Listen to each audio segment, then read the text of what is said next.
Okay, so good afternoon or good morning, so depending where you are joining from. So today we joining the third call, which is going to be the third WeBar conversation that we're going to have. And the topic of today, a very, I would say, up-to-date issue that everybody's talking about, the issue of Brexit. And the question is, how does it affect Africa? And that's what we have entitled this conversation. Is it time to reset the clock of our relationship, my dear? That just obviously a play of words here.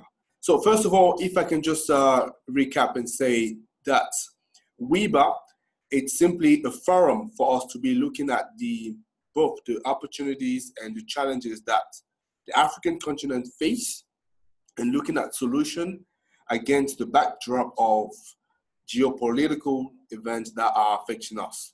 So that's what we're going to be doing today. So starting with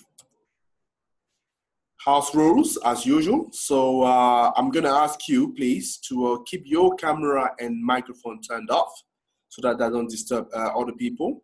So if you have questions, feel free to type them in the chat and I'll be addressing them at the end of the conversation. If you have a feedback, please do send us the feedback at sources@renewablesInAfrica.com. And last but not the least, I want you to enjoy this webinar and hopefully you're going to be learning a few things. So, table of content. What we're going to be talking about today, initially going to be a quick recap of what is Renewables in Africa, the company. So you know that by now. They're looking at the trade deal in a bit more detail, the situation of UK in the EU, talking about obviously the Brexit, looking at the option and how Africa is impacted and focusing on the UK, what choice they're going to be making for the future, looking at the toolbox to look at what are the different options they have at their disposal. And we're just going to conclude with some question at the end. So moving swiftly, renewables in Africa. So Renewables in Africa, it's a clean energy engineering consultancy. So what we do, we provide technical advice for project developer and project consumer. So at the moment, we're working on a project in Zimbabwe. So in the past, we've had project in Botswana and Cameroon and more. We are also providing market insight and business intelligence. We are about to finish a report that we have done with Grant Thornton. So should be out in the next few weeks. And working as well on brokerages and route to market for clean tech company interested by the African market. We are also a media platform looking at the promotion and the awareness of renewables energy across the continent.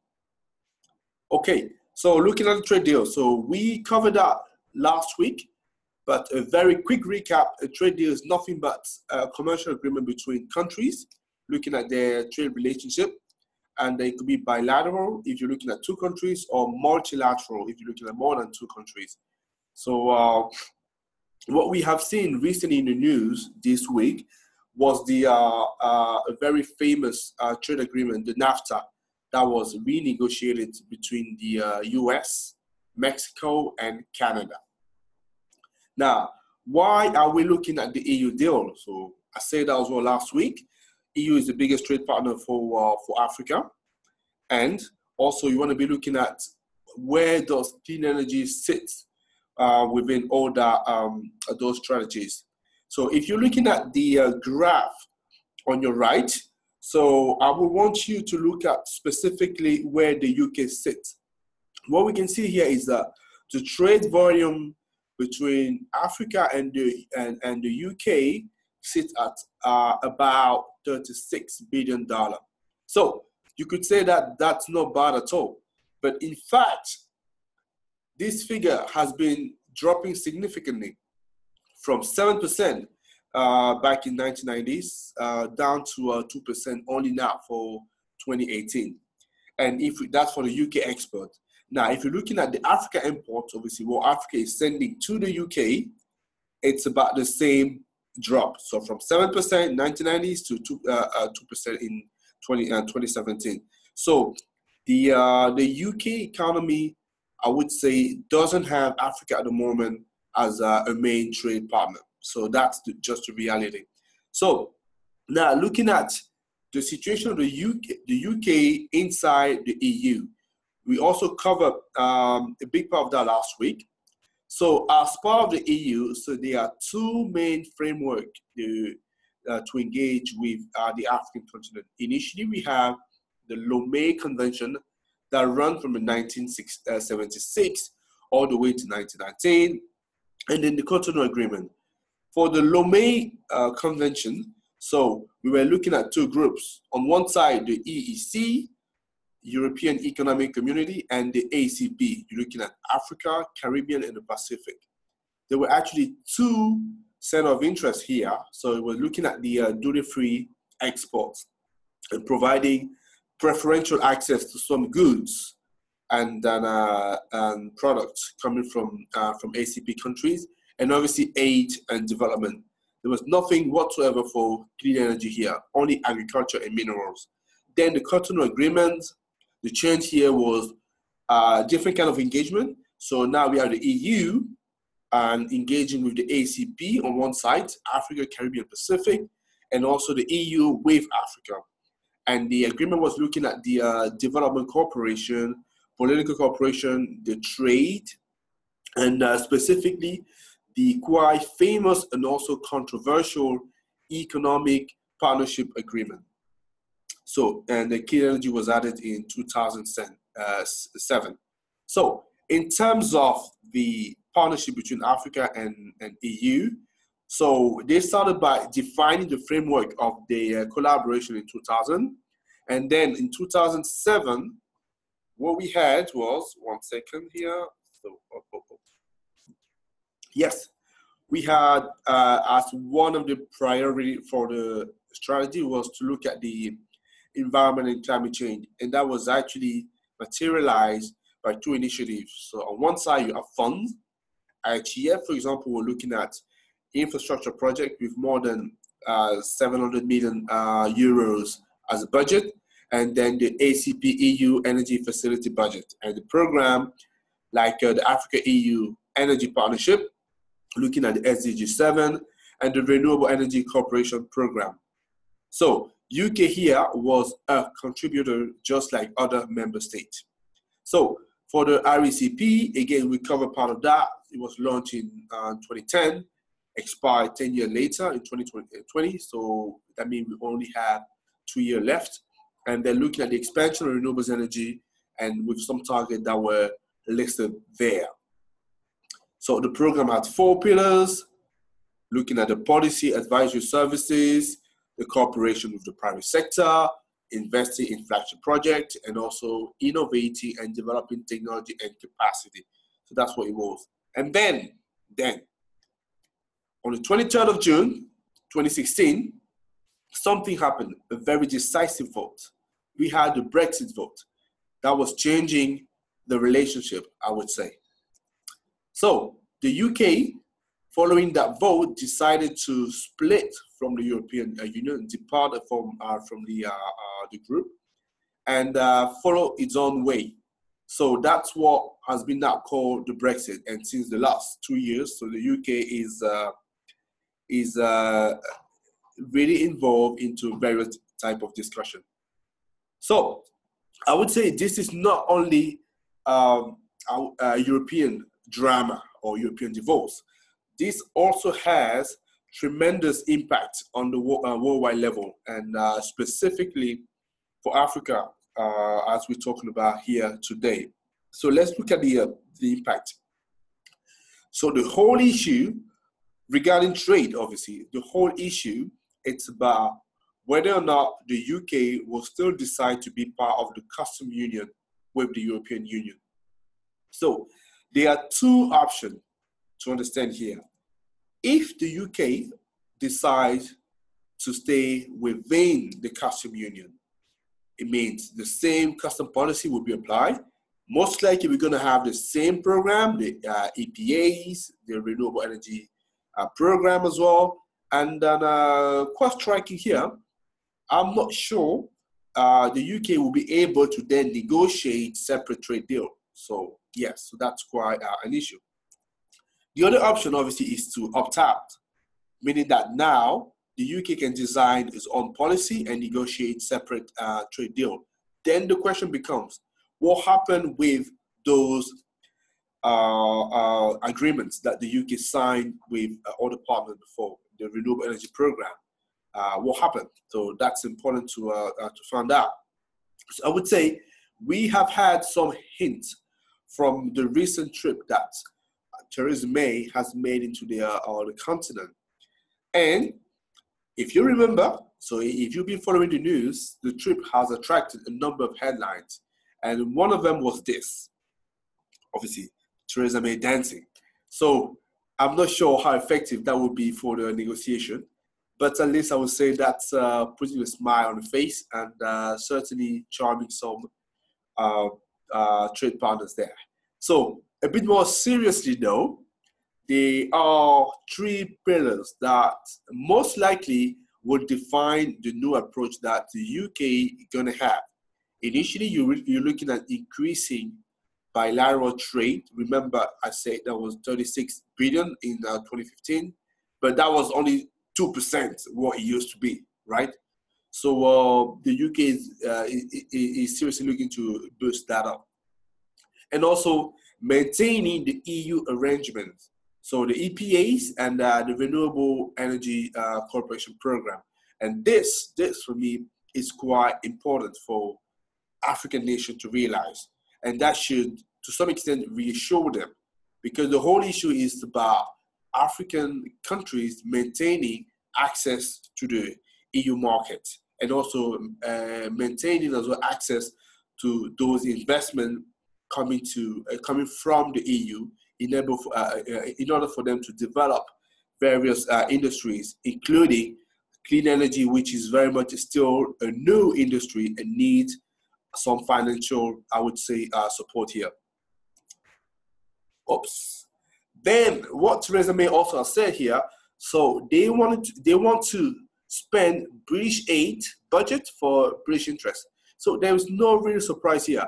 But let's say what is quite interesting though is that for the first time, so this has been said, I would say quite vocally, yeah, quite loud here. So, and we could see already, we can already get an idea of how this is going to be applied, because there has been a call that has been issued recently by the DFID, which is the Department for Foreign and International Development from the UK. And this is looking at the energy access, specifically looking at how to address the clean energy needs that we have in places like Sub-Saharan Africa, but also Southeast Asia. So I don't know for you, but I have received a number of interests from people wanting to part with our company, for example, to respond to this call. And then what is quite specific about that call, the energy access, which is the energy catalyst, that's how they call it, it's that to apply for that, you either need to be a British company, or you can be a foreign company based into this area, but make sure that you partner with a British company. That's here, for me, a demonstration of what the third pillar here is, which is spending British money for British interest. So in terms of the country of interest, so there are three countries of interest. And again here, we shouldn't be surprised to see who they are, because they simply represent the biggest, at least the first two, the biggest trade partners for the UK. So South Africa, not big surprise here, it's the biggest one. And the level of trade that we're looking at here is close to 9 billion. And South Africa, so for those of you as well who follow the industry, they have announced, that was back in June, a new round for the RIPPP program with 1.8 gigawatt with a number of wind, solar projects. And I'm pretty much certain that British investment will be eyeing those projects to make sure that they can get a piece of it. Then we have Nigeria, the second biggest trade partner, with more than 3 billion of trade realized between the two countries. And Nigeria has launched recently the 30-30-30 vision, which is looking at 30 gigawatts by 2030 and 30% from renewables. And also, they have launched quite aggressively a target to build 10,000 mini grids by 2023, sorry. And we have to specify that also. That's 10,000 going from barely 30 mini grid that they have right now in the country. So a very aggressive objective. And again, and I'm sure that will be raising a number of interest from the British firm. And Kenya, the third one, and 1.3 billion for the trade. And Kenya as well is expected to become an emerging economy by 2030. That's what the vision is saying. And as part of the vision, they want to be supplying their electricity in majority coming from renewable energy sources. So those are the three partners the UK is going to be focusing on. Okay, what kind of tool the UK has at its disposal? You can see one of them already there. So the first one I want to talk about is the UK 8. That's a big tool for the United Kingdom. So the budget for this year was about 14 billion. Sorry, that was last year. And during a recent trip in Africa, Theresa May has announced an additional 4 billion. In fact, they want to be the biggest G7 investor in Africa from 2019. And that money is flowing to a lot of programs. And one of them, for example, is Power for All, which is an advocacy group looking at promoting renewables energy, clean energy, and decentralized access to various sources of energies in places like Sub-Saharan Africa and also Southeast Asia. You also have Energy for Impact, that is an NGO working with local businesses in order for them as well to develop clean energy projects. And obviously I already mentioned the energy catalyst that has been announced recently. Another tool at the disposal is simply the private sector from the UK, because the UK is the fourth largest investors in Africa, behind the US, UAE, and China. And a big part of this investment has been going to energy. And as we know, most of the energy projects that are going on now in Africa tend to be geared toward renewable. So we can see that a number of those investments will also be directed into the sector. So financial services, that's what I was saying, it's an asset. And the UK is looking to organize a big Africa Investment Summit in 2019. That's still to sort of reaffirm the interest for the continent. So last but not the least, the Commonwealth. So it's still, for me, I would say the third tool, and one of the biggest tools the UK will want to be using. Why? Simply because you have 19 African countries that are still members, so that's a significant amount of countries.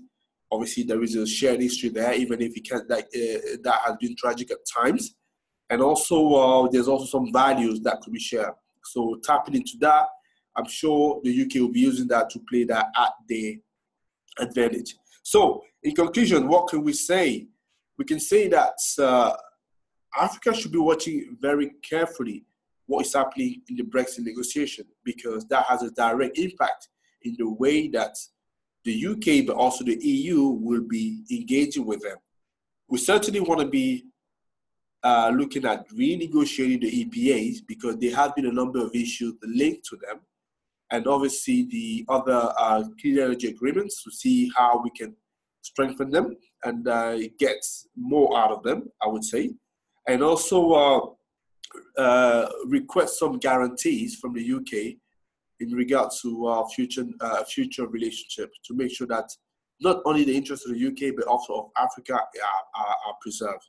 So that's what I can say in all for the presentation today. Is that just a slide that quickly recap what's going on for our company, and then yes, those are the contacts for you to get in touch with us.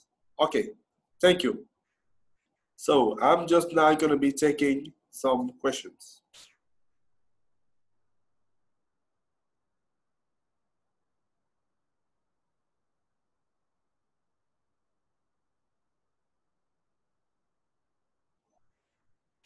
Okay, any questions?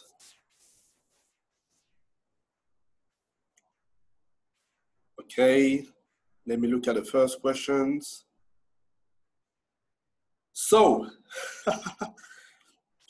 okay, the Brexit, is it a good thing for Africa or not? Okay. Ah, I would say it depends where you're standing, from what angle you're looking at. From a European level, I would say not necessarily. Why?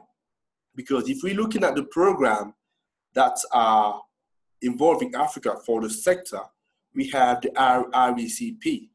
And the RECP will actually get the funds, or basically, as you can see, the UK is a contributor of those funds. So with the UK leaving the European Union, so that means there's going to be a considerable amount of money that will be missing. So that means that fund will be shrinking, and the same fund will be going to Africa. So from that perspective, I would say Africa is losing out. Now, from the other angle, where we could see that Africa could be benefiting, the fact that now both the UK and the EU are sort of having another look at their relationship together, and relationship as well with other continent, in particular Africa here, as we focus on Africa on this webinar. That would give the African continent the opportunity to renegotiate some of those agreements, especially the EPAs, because as the European Union was presenting a united front, it was a bit difficult to trigger the discussion. Now, with the EU having to compete with the UK and other major countries, so I'm sure each parties will want to give or will try to demonstrate to Africa that they have the best offer on the table. So from that standpoint, I would say the Brexit can be playing in the cards of Africa, as long as African leaders know how to use it. Okay, let me just, hopefully that responds to your question. So that was from, I think, Vanessa here. So Chris, okay, which Africa organs should renegotiate with the UK? So what do we do for them if we know? Okay, which African? Okay, that's a very, very good questions. Which African organs? They are, I would say, at least two that I can see. So you have on one side, you have the African Union, but you also have the different trading bloc, because the EPA, which stands for Economic Partnership Agreements, that the EU is having, the EU is negotiating those agreements with each bloc, African bloc, and each country in those blocs that need to sign those agreements. So there needs to be, obviously, at a supra level. So you want to have the African Union negotiating with the EU. You also want to have the representative of each of the blocs also negotiating with the EU, because I can take this opportunity to say that with regard to the EPAs, so there are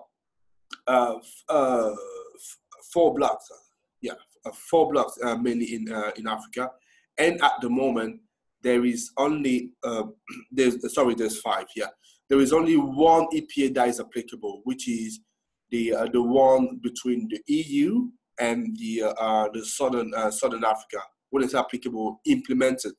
For the other, they're still in discussions because there are a number of issues there.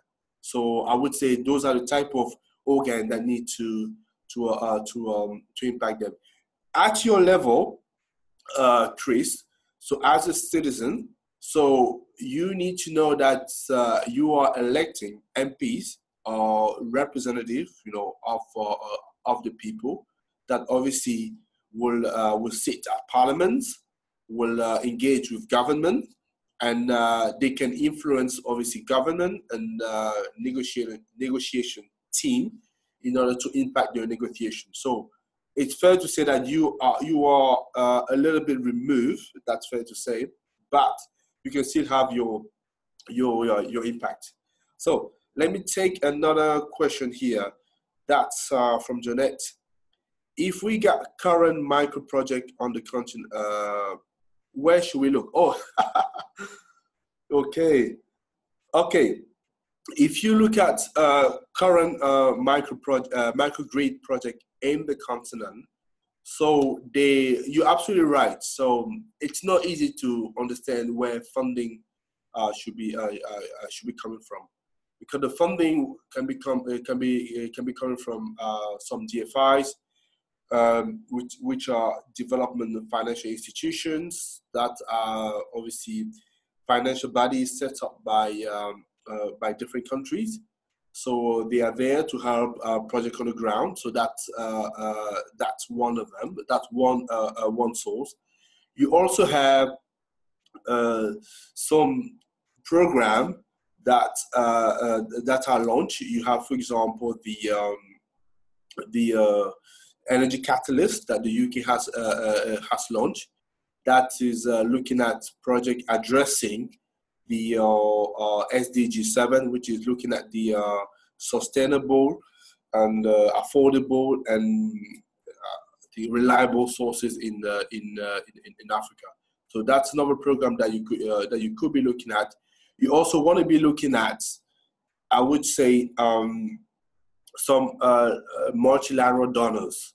So people like Power for Africa, that's from the EU, the RECP program that you want to be looking at, and that can give you an idea where to look for those projects. If that can help you, so we currently with the team within Renewables in Africa working on a document where we're going to be putting together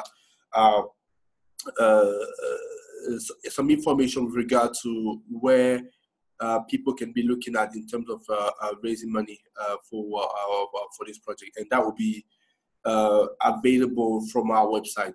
I have to say, so that will not be free, but I would say that will be affordable, if I can say that. So, another question: what bargaining power have African countries to negotiate better deal with the UK?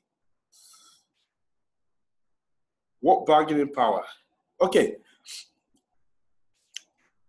I would say the bargaining power that Africa has is the fact that, first of all, Africa is a big, huge market. And if you're looking at the different trading bloc, altogether, that's a big market to step in. And all these economies are emerging economies. So they're picking up steam at different level, but the growth is there. And especially when we're looking at the fast growing economies, a number of them now are in Africa. And all the mature economy looking for growth, they do know that obviously they have to engage with the emerging economies, the emerging world, to make sure that they can capture part of this growth. And Africa be one of them. So that's one element that Africa needs to know. Another one, obviously, all these economies having a bigger demand from energy will want to engage with the continent that provide them most of the materials. And to this day and age, this is still Africa, right? So it's important for African countries to understand that. That's the second element. A third element, I would say, is simply the fact that we can see that the UK has been losing steam. You know, if we're going from 1990s all the way to 2018 now, so the export dropping 2%. So the UK is looking to increase that back up. In wanting to increase that, the UK should have a very competitive offer. You know, if they are to win back those shares of the market, because what has changed between then and now, they are not the only one. There are many offers now on the table, and that's the reason we're having those separate series, right? Where what we're doing here, we're detailing what each of the bloc or which of the country has to offer to Africa. So there's a competition here. So the UK can use that to the advantage. That's what we're saying. This is where Brexit can play a role, because the UK will need to make up for the shortfall of losing out from part of the single market. So that's inevitable. So, and they'll be looking at other parts of the world to be able to recoup that level. So that's some idea of where African economies could be looking at in order to apply some pressure, like I say, and to fight for their interests. So let me just pick up another question here. So renewables in Africa should form. Well, that's okay. That's quite nice. Thank you for that. So for the benefit of everybody, so what the gentleman is saying here is renewables in Africa should form an advocacy group to drive the renegotiation. Whoa, that's quite high ambitions. I'm not sure whether we can achieve that, I would say. However, what I can say is renewables in Africa is part of the private sector. And as far as I know, and that was actually one of the criticism that was coming out of the EPAs. For the EPAs to be adopted, there needs to be a level of discussion with different group of people. And on one side, you have the negotiator. On the other, you have the parliament. And on the third side, you should have the private sector, and on the fourth, the public sector. And then as far as the EPA are concerned in Africa, most of the time, they only been, I would say, designed between the EU negotiator on one side and the African Union negotiator on the other side. There wasn't that much consultation with Parliament, or if there was, it was actually quite limited. And the same goes with the private sector. And as you can see, when you're talking about trade agreement, it's only in the private sector. And if you can't have those stakeholders sharing their concern, so that obviously it's an issue. So you're right, Chris. So there needs to be some sort of a better representation of the private sector there. And I would say the reason we are having those discussions here, WIBA, so what's best for Africa, is to raise awareness about that for people to understand. And it's quite critical, not only because we're having Brexit, but if we're looking at the Cotonou agreement. So if you remember that chart that I had, if I can just go back there, that's right at the start.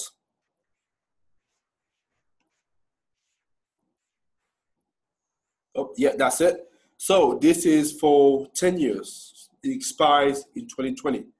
So that means there needs to be a renegotiation happening. In fact, it has already started. And for African countries to better renegotiate, they need to properly understand what is at play now. So, yes. So, thank you. Let me just see if I've not missed any other questions. Okay. Okay, I can see another question that is coming. Okay. Okay. Very good question. Can you tell us why EPAs are controversial? Yes, you're right. I've said that a number of times that the EPA were indeed controversial. They were, I would say, three elements that are feeding into that. The first thing is the EPA is looking to create bilateral agreements between the EU and the African countries, whereby each side is opening up their markets to the others.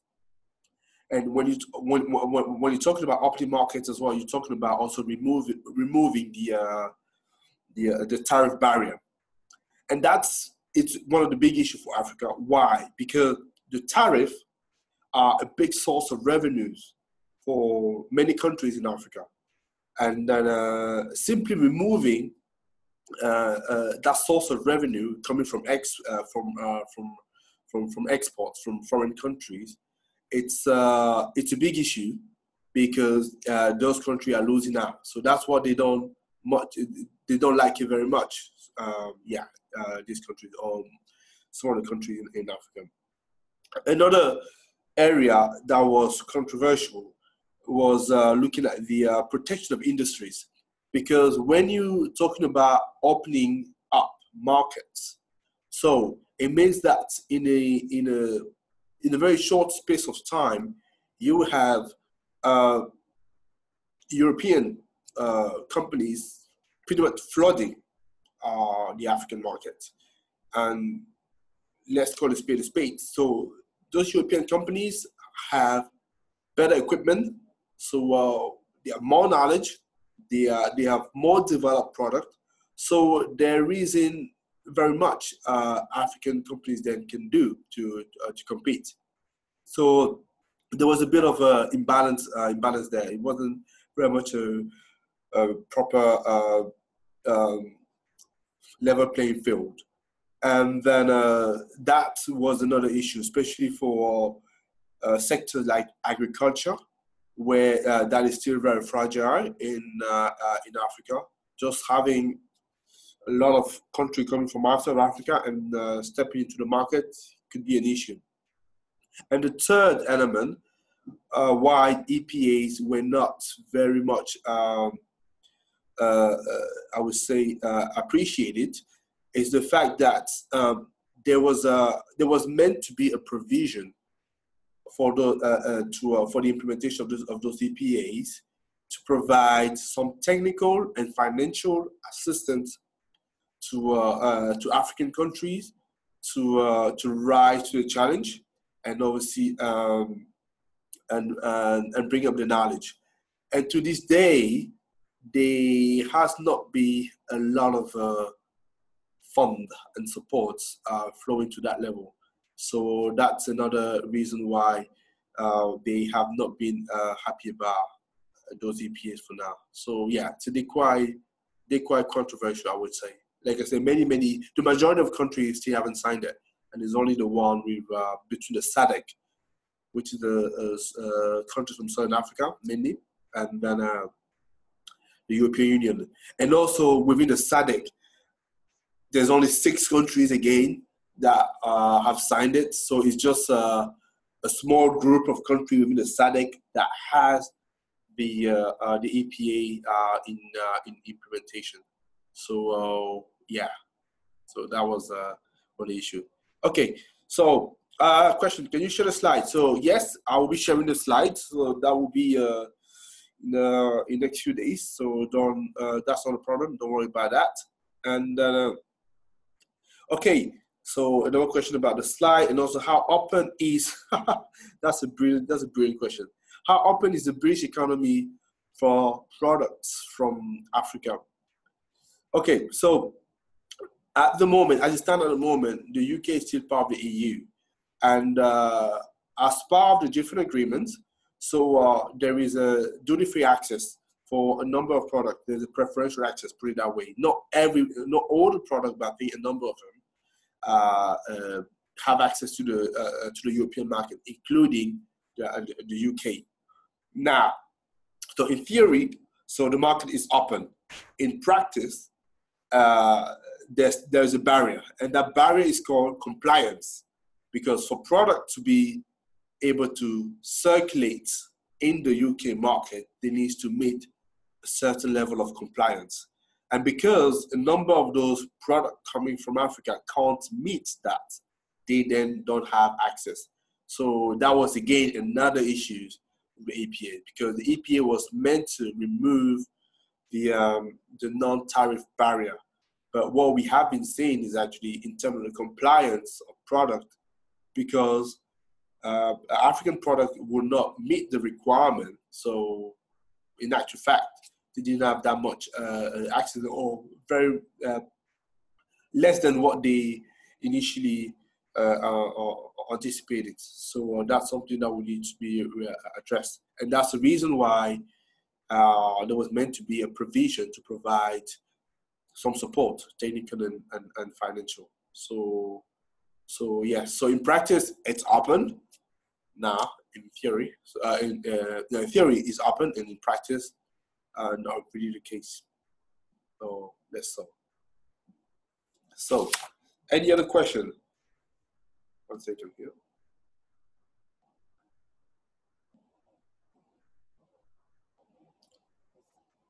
Okay, I see one question here, and it say, okay, so how much UK investment has been flowing into clean energy sector in Africa? The real answer is the precise figure, I don't know.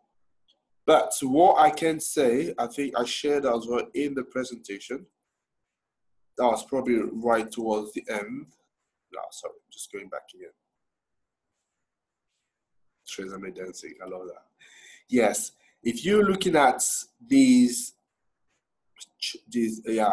bar chart, yeah, you can see that.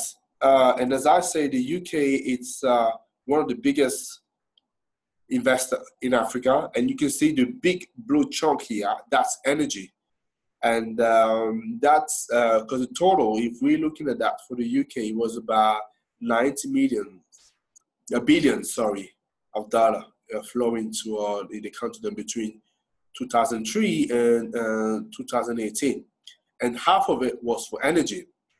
And then I'm pretty much certain that about 20-25% of that was going to renewable energy. So that's how we can roughly approximate how much was going there. So we say something like 10 billions potentially between 2003 2018. So that's just an approximate number here. So I don't have the exact figure. Yeah. Any other question?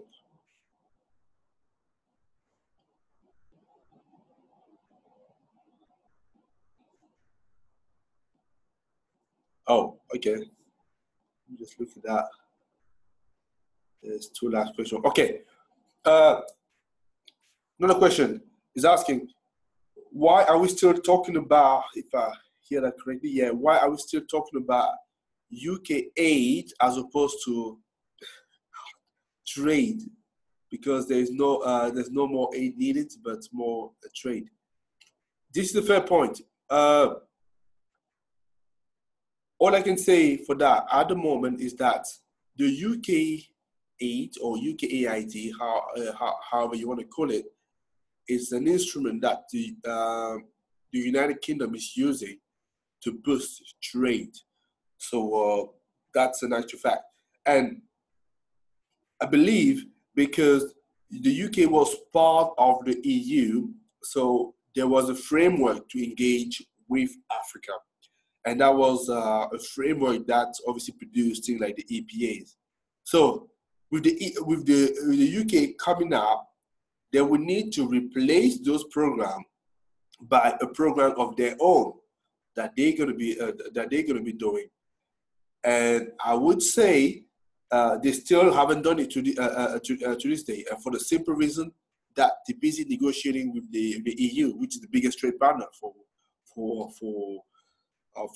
the UK. So until they're done with that, with those negotiations, that they can look at other parts of the world. And then at the moment, as I say, so Africa is still a marginal trade partner for the UK. So there is no big program, as far as I can see, they have launched just yet. Surely in the next few years. But for the time being, what they're doing, they're using instruments at their disposal to project their interest. So I guess that's why we're still talking about old instrument that they have created before and still useful as far as they're concerned, I would say.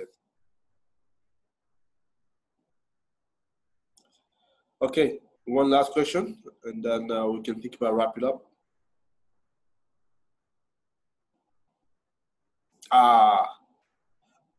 Good one to finish. Okay, so should Africa be for or against EPAs? Yeah, I talked a lot about EPAs today. Okay, the straight answer is, I believe Africa still should still be for EPAs, for the simple reason that this EPAs has brought a number of benefits for African economies. One of which is opening up the European market, which is, I believe, the biggest market in the world for these economies. So just to turn a blind eye on that, I don't think would be a wise move to do. So what we simply need to do is to have African countries renegotiating those agreements, but they shouldn't stop it per se. Yeah, so that's what I will say there. If I can add something very, very quickly here. So between, in Africa, there was actually two group of countries. You have what they call the LDCs, which is the least developed countries, and the non-LDCs. For the LDCs, because they are not that developed, as part of the provision or initiative taken by, I think it was WTOs or the UN, they have access already to mature economies. So that was just a move there to bring them up to a certain level and to help those economies. And for the non-LDCs, they don't have that benefit. So for the country that are non-LDCs, country like Cote d'Ivoire, Cameroon, Nigeria, Kenya, without the EPAs, they have no access to the European market. And I'm not sure that's one thing they would want. Countries like Sierra Leone, Liberia will have access because they probably LDCs. Other countries wouldn't have the access. So it's the EPAs that actually define or give them that entrance into the market.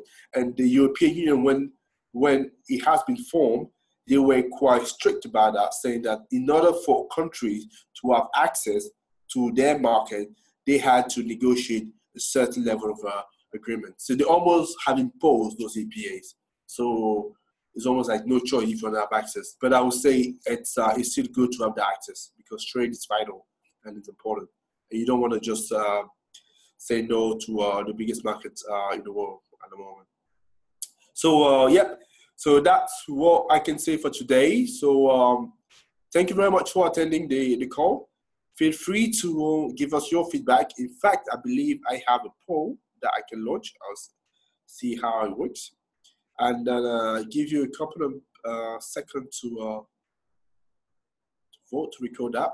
That is allowing us, obviously, to improve the conversation and making sure that we can give you some values.